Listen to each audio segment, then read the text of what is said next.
Hello students, this is Archana Chauhan. I am here with the new chapter number 3, data handling. So this is an introduction video of chapter number 3. The name of the chapter is data handling. So first of all, what is data? Data is a measurement which can be organized to become information, or we can say a data is a collection of numbers gathered to give some information. For example, marks of a student or temperature of a day at different times. Marks of our students can be represent like 10, 20, 30, 35. These individual marks are called observations. There are two types of data. First one is primary data and second one is secondary data. Primary data is collected directly from the source, whereas secondary data is collected from secondary sources such as newspapers, magazines, televisions, internet, and from other sources. All data give us sort of information. This data can be represented in a tabular form. So to represent in a tabular form, we need observations or marks.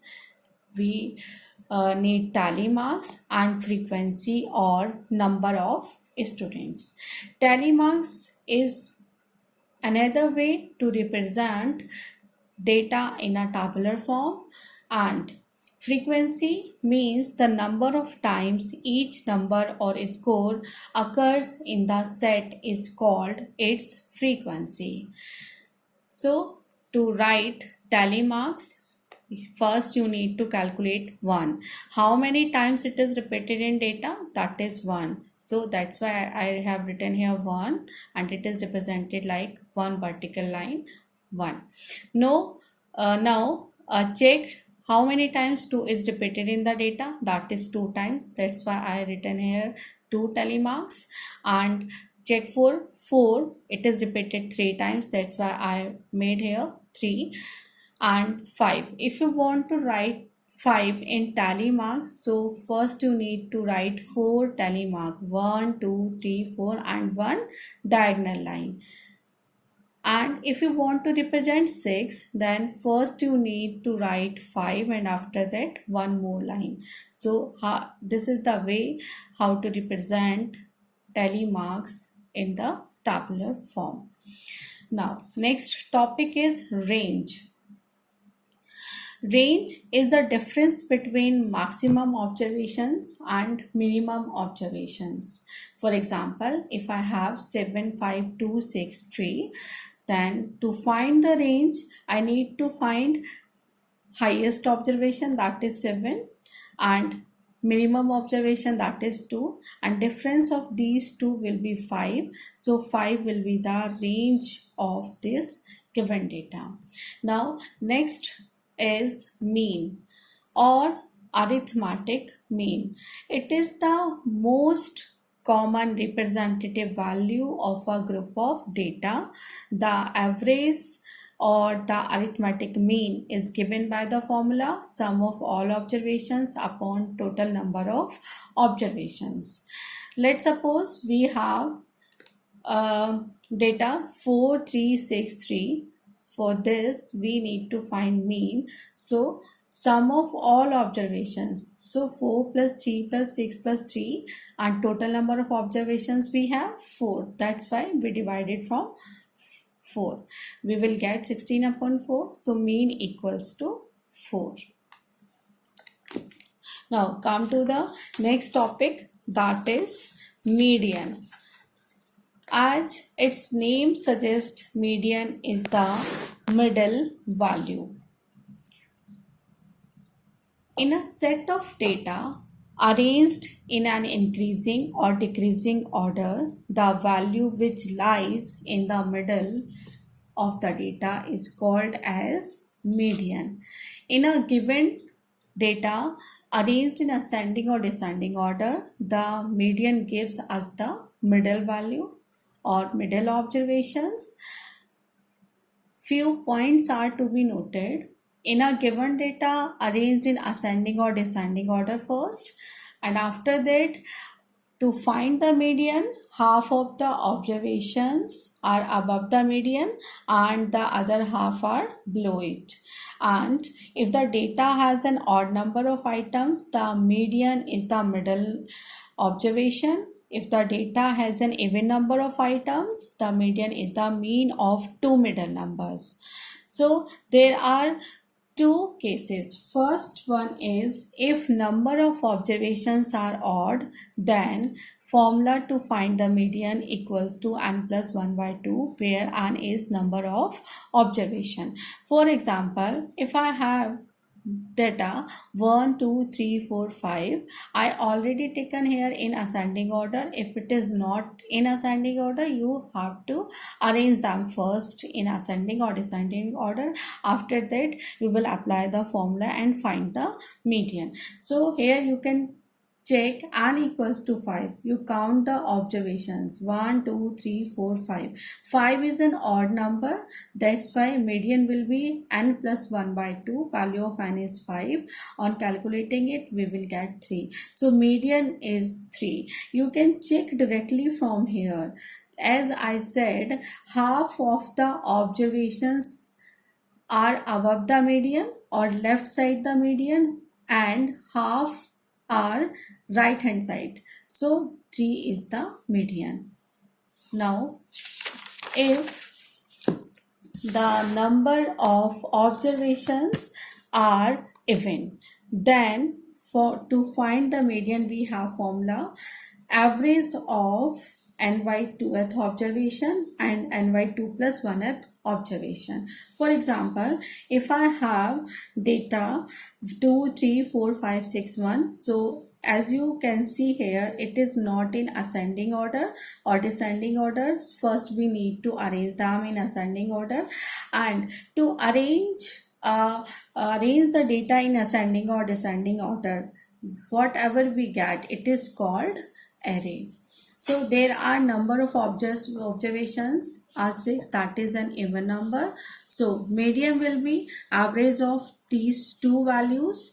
So 6 by 2th observation and 6 by 2 plus 1th observation. 6 by 2th observation means that it is the third observation. You can check from the data 3 is the third observation, and 6 by 2 plus 1th observation means 6 by 2 is 3, 3 plus 1 is fourth observation, and you can check from here fourth observation is 4. So I will write 3 plus 4 and I'll get median 3.5. Now come to the next topic, that is mode. Mode means highest frequency, or we can say the observation which occur most in data, or the mode is another way representative value for the data. This is the highest occurring data. This representative of the data is called the mode of the data.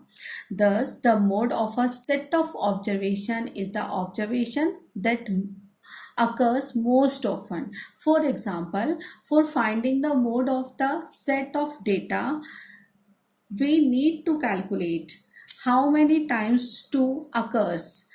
2 occurs 3 times. 1, 2, 3. So I write here 3. Check for 7. How many times it occurs? 1, 2, 3, 4. It occurs 4 times. And count for 6. It occurs 2 times. And count for 4. It occurs 1 time. And count for 1. It occurs at 1 time. So which observation has highest frequency? That is 7. So for this data we have mode 7, mode equivalent to 7. Now come to the next topic, that is bar graph.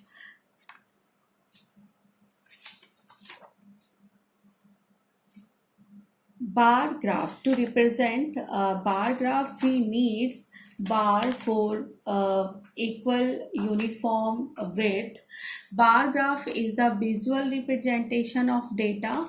It is in the form of bars of uniform width such that the length of the bars depends upon the frequency and the scale chosen. We can make deduction about the data simply by looking at the bar graph. Desired information can be collected from the bars of a bar graph. For example, the frequency corresponding to the longest bar is the mode of the data. Now there are few guidelines whenever we are going to make a bar graph. Like we need to find the title of the graph, and second one, choosing an appropriate numerical scale, and third one, labeling of the axis, and fourth one is equal width of bars with equal intervals with them. Now there are two types of bar graph. One is single bar graph and second one is double bar graph. Let us draw it. For example, I have four subjects: Hindi, English, Maths and Science.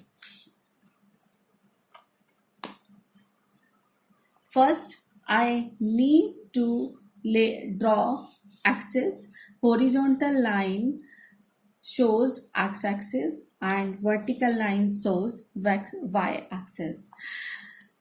We need to give a scale. First of all, identify scale. So I have given here 1 unit equals to 1 mark. So now draw bar graph. For Hindi, I have 7 marks, so I'll draw 7. And for 8 in English, I'll draw here for 8 like this.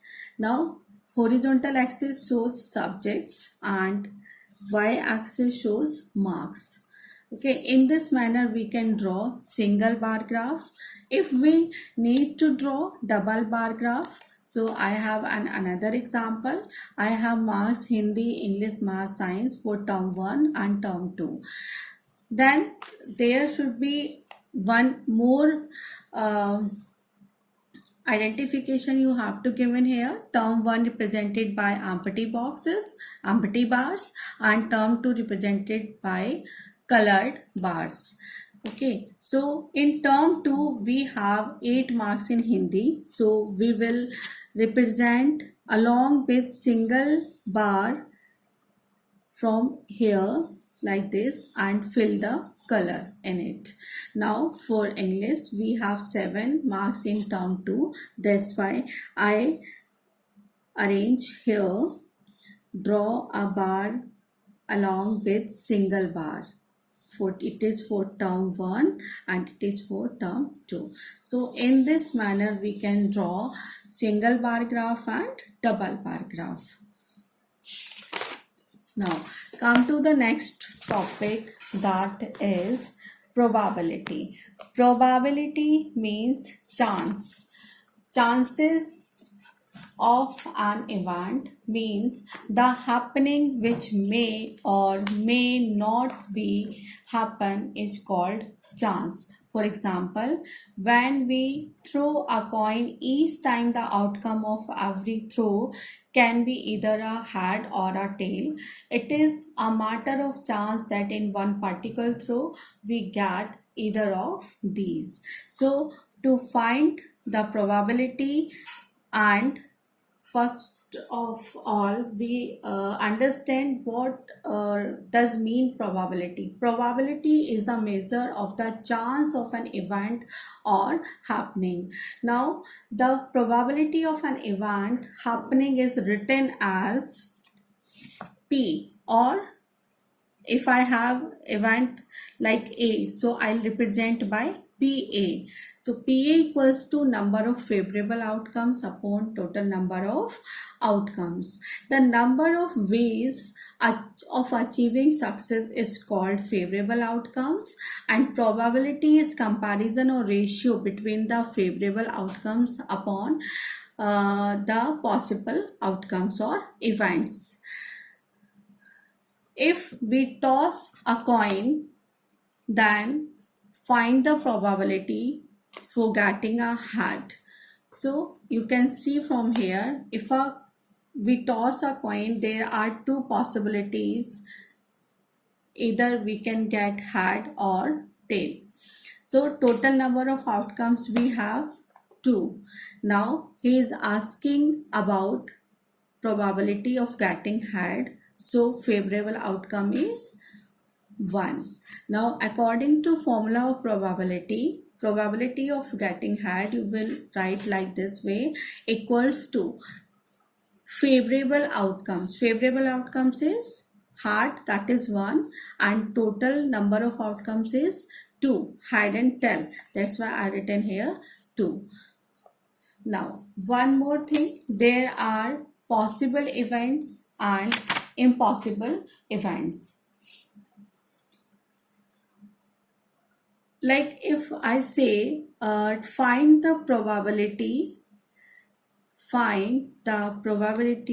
to get 7 on a dice in a single throw. So as we know, on a dice, total outcomes are 1, 2, 3, 4, 5, 6 and 7. Only 6. There is no 7 because total outcomes in a in a single throw of a dice, we get 1 to 7. We can get 1, 2 or 3 or 4 or 5 or 6, but we can't get 7. So probability to getting 7 on a dice is an impossible event. It is an impossible event. So probability will be 0. Probability of getting 7 on a dice will be 0. Okay. In a head or tail, in getting head or tail, if a coin is tossed, that is a possible event.